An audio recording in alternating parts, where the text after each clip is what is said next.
Olá, sou Isabela, aluna de Ciências Biológicas da Unesp de Jaboticabal. E hoje teremos uma conversa, digamos que um pouco cabeluda. Vamos falar sobre os pelos, incluindo o nosso cabelo. Aliás, você saberia me dizer por que quando cortamos o cabelo não sentimos dor? Mas, se a gente puxar um pelinho do braço, adorei, inevitável. Vamos tentar responder a esta e a outras perguntas no decorrer da nossa conversa. Então vamos lá! O que são os pelos? Os pelos são considerados uma estrutura acessória da nossa pele, assim como as unhas e algumas glândulas que estão por ali. Eles estão por todo o corpo, exceto em algumas regiões como a palma das mãos e a planta dos pés. Divide-se basicamente em duas regiões.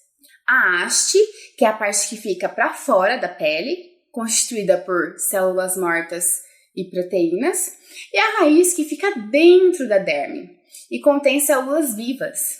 Além disso, o pelo possui camadas, uma envolvendo a outra. Mais internamente, nós temos a medula. Depois vem o córtex e, por último, a cutícula, que é a camada mais externa. A raiz é ainda protegida pelo folículo piloso.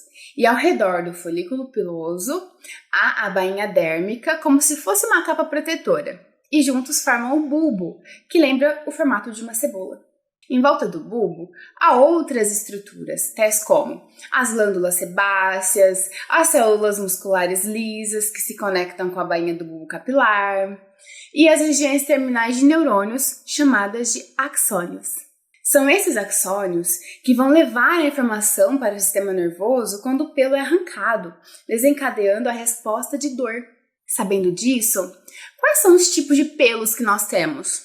Bom, durante a gestação, por volta do 5º mês, o bebê em formação, ou melhor, o feto, começa a desenvolver em sua pele um tipo de pelo chamado lanugem, que são pelos finos e sem cor.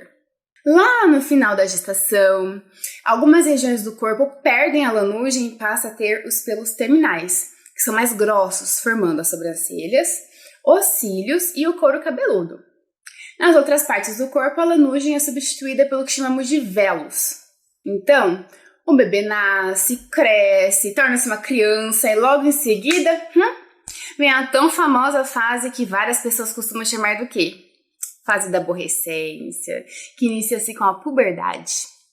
Durante a puberdade, algumas áreas do corpo passam a ter o velo substituído, devido à produção de hormônios. Como vocês já sabem, nasce pelos mais grossos nas axilas, nas regiões púbicas e, no caso dos indivíduos do sexo masculino, ocorre desenvolvimento de barba e geralmente pelos mais evidentes no tórax, pernas e braços. Bom, e falando em fases da vida, por que será que quando envelhecemos, o fio de cabelo fica branco? E será que é branco mesmo? Se a gente observar um cabelo jovem, ele pode ser preto, castanho, ruivo, loiro, por exemplo, tendo aí variações nas tonalidades. Bom, isso se deve ao fato de o couro cabeludo ter a presença de melanócitos, que irão produzir a melanina. A melanina é um pigmento que conhecemos por caracterizar a nossa pele. Desse modo, o pigmento entra na medula capilar, que é a camada mais interna, através do bulbo, deixando o fio com uma determinada cor. Para os cabelos castanhos e pretos, o pigmento que age é a eumelanina. Já para os cabelos louros e ruivos, é a feomelanina. Com o tempo, as células do nosso corpo vão envelhecendo, assim como nós, e a melanina é menos produzida, deixando o fio de cabelo com um aspecto grisalho. Mas ele não é branco, na verdade, ele é transparente e a medula onde fica o pigmento passa a conter bolhas de ar. Interessante, não é mesmo? Agora, vamos retomar sobre os tipos de pelos que estávamos comentando. Se o pelo passa por essas diferentes fases, em diferentes regiões do corpo, de lanugem para velos, pelos terminais, depois pelos mais evidentes na puberdade, e à medida em que envelhecemos, ele fica grisalho, quais serão as principais funções que eles desempenham nos mamíferos? O pelo pode desempenhar um papel importante na proteção de diferentes áreas do corpo. Por exemplo, O cabelo protege certa região da nossa cabeça da chegada de raios solares e, como vocês sabem, podem causar lesões na pele. Na região dos olhos, os cílios e as sobrancelhas conferem proteção ocular contra a entrada de partículas e os pelos das narinas e ouvidos também servem como barreira de proteção contra eventuais corpos estranhos. Mas, se o cabelo confere essa proteção, por que tem pessoas que possuem calvície? A calvície, mais tecnicamente conhecida como alopecia, é a perda de pelos que ocorre por diferentes fatores. A alopecia andrógena, que é a mais popular e observada em homens, tem relação com fatores genéticos e a produção de hormônios inibidores do crescimento de novos fios de cabelo. Essa condição também ocorre em mulheres. Outros fatores podem ser doenças na pele, quimioterapia e a própria velhice. No caso da quimioterapia, os medicamentos inibem a multiplicação das células cancerígenas, que se multiplicam rápido, mas acabam afetando as células do bulbo capilar, que também possuem essa rapidez. Outra importante função está relacionada à termorregulação, em que o pelo é um excelente isolante térmico. Animais de regiões mais quentes, em geral, possuem pelos mais curtos e mais grossos, já aqueles que vivem em regiões mais frias, eles são mais finos e compridos. Isso é importante para controlar a perda de calor da pele para o ambiente. O mecanismo que participa do isolamento térmico é conhecido como piloereção. Esse mecanismo muda a inclinação do pelo em relação à pele e acomoda certa quantidade de ar entre o pelo e outro.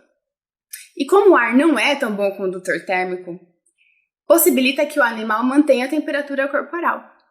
Mas, e aí vocês me perguntam, e aquele bigodinho que os cães e os gatos têm? É legal cortar para deixar o pet mais bonito? Bom, na verdade, esses pelos são chamados de vibriças e possuem função sensorial, tátil. Estão presentes em quase todos os mamíferos. Eles não devem ser cortados, porque isso pode atrapalhar a percepção sensorial do animal. E falando em cortar os pelos, vocês já conseguem responder aquela primeira perguntinha que eu fiz lá no começo? Por que será que a gente não sente dor ao cortar o cabelo, mas quando puxa o pelinho do braço, é dolorido? Nesse caso, eu vou pedir para vocês responderem essa pergunta com uma tarefinha e pesquisar como curiosidade como é feito o teste de DNA com o fio de cabelo. Será que é como nós vemos nos filmes e na televisão? Quando o personagem recolhe um fiozinho de cabelo do paletó? Será que é usado o fio todo ou será que é só um pedacinho? E se esse fio de cabelo fosse o da Rapunzel, como seria? Bom, pessoal, eu gostaria de agradecer à Casa da Ciência pela oportunidade de estar aqui, ao professor Vinícius, ao Beto, aos demais envolvidos e também a vocês alunos. Espero que tenham um ótimo aproveitamento durante esta edição da DAT Online e cuidem-se. Tchau, tchau!